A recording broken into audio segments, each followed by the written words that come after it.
Assalamualaikum warahmatullahi wabarakatuh. Alhamdulillahirabbil alamin.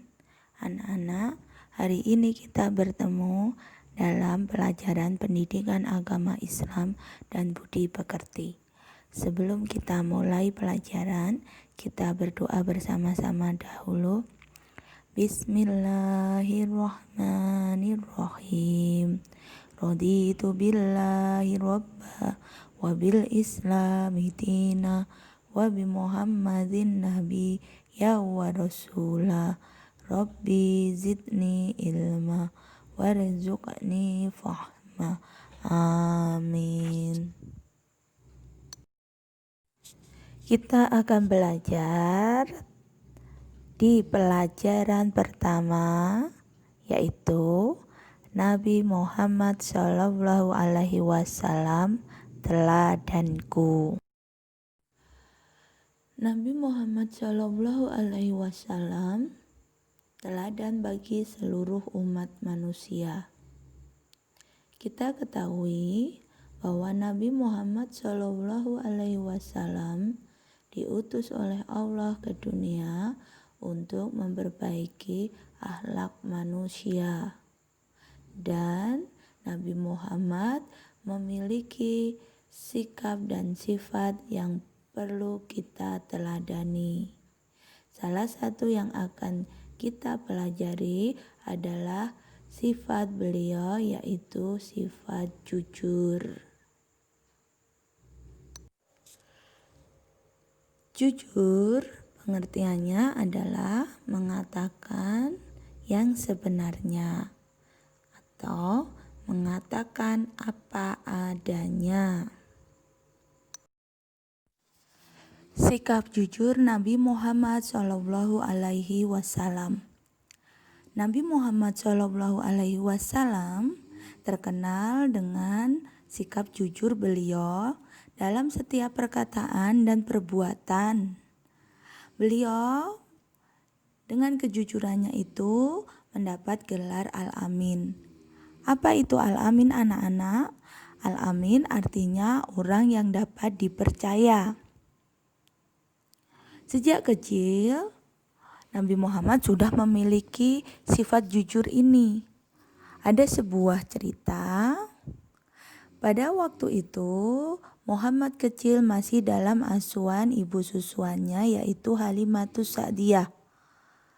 Beliau setiap harinya menjadi pengembala kambing.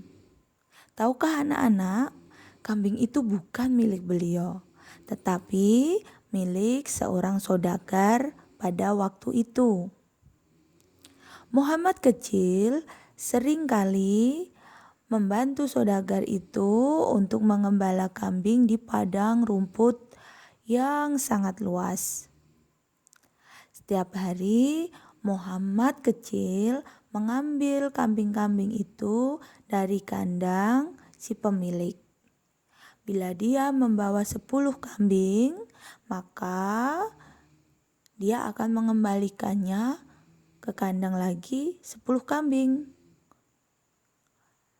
Beliau jujur dan beliau tidak curang. Beliau tidak akan menjual kambing satupun dari kambing-kambing yang beliau gembala. Dan sikap ini terus beliau pegang sampai beliau wafat. Beliau juga dikenal sebagai pedagang yang jujur. Sampai akhirnya terpilih menjadi seorang pemimpin pun, watak dan sikap beliau yang jujur selalu melekat dalam diri Rasulullah Shallallahu Alaihi Wasallam. Maka dari itu anak-anak, Nabi Muhammad Shallallahu Alaihi Wasallam menyuruh kita sebagai umatnya untuk selalu bersikap jujur. Nah, jujur kepada siapa saja? 1. Jujur kepada Allah. 2. Jujur kepada diri sendiri. 3. Jujur kepada orang tua. 4. jujur kepada guru, dan yang terakhir jujur kepada semua orang.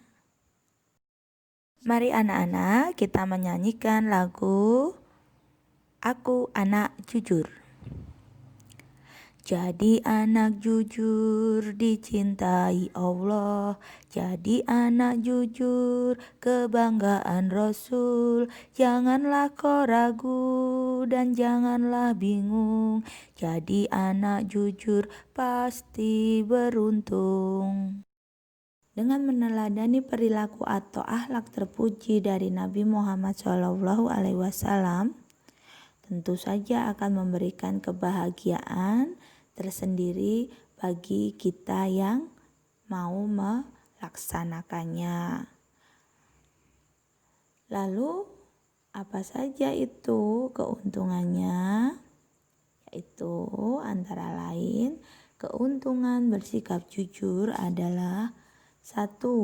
Seseorang yang meniru perilaku atau akhlak terpuji dari Nabi Muhammad SAW tentu akan disayang oleh Allah Subhanahu wa Ta'ala. Yang kedua, orang yang berperilaku jujur akan disenangi oleh orang tua, guru-guru, serta memiliki banyak teman. Yang ketiga, berkata dan berbuat jujur akan membawa keuntungan berbeda dengan orang yang suka bohong atau berdusta. Itu akan mendatangkan suatu kerugian. Dari keterangan yang telah Bu Umi jelaskan di atas, maka sudah sepantasnya kita tidak boleh berbicara atau berbuat bohong. Dan sudah menjadi tugas kita meniru perilaku atau akhlak terpuji dari Nabi Muhammad SAW tersebut. Apa tadi anak-anak? Berbicara dan berbuat jujur.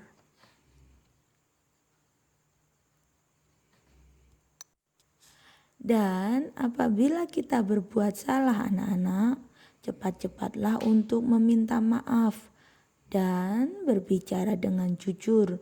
Karena dengan bicara dan berbuat jujur menjadikan pikiran dan hati kita senantiasa menjadi tenang. Demikian anak-anak pelajaran pertama pendidikan agama Islam dan budi pekerti. Insya Allah apa yang diterangkan oleh Bu Umi dari atas tadi anak-anak paham ya, sehingga anak-anak bisa meniru dan mempraktekkan sikap jujur di kehidupan sehari-hari. Nah anak-anak, demikian dulu pelajaran hari ini. Semoga bermanfaat. Insya Allah kita akan bertemu lagi di tema yang lain. Mari kita tutup pelajaran ini dengan doa kafaratul majelis bersama-sama. Bismillahirrahmanirrahim. Subhanakallahumma wa bihamdika asyhadu an la ilaha illa anta astaghfiruka wa atubu ilaik. Wassalamualaikum warahmatullahi wabarakatuh.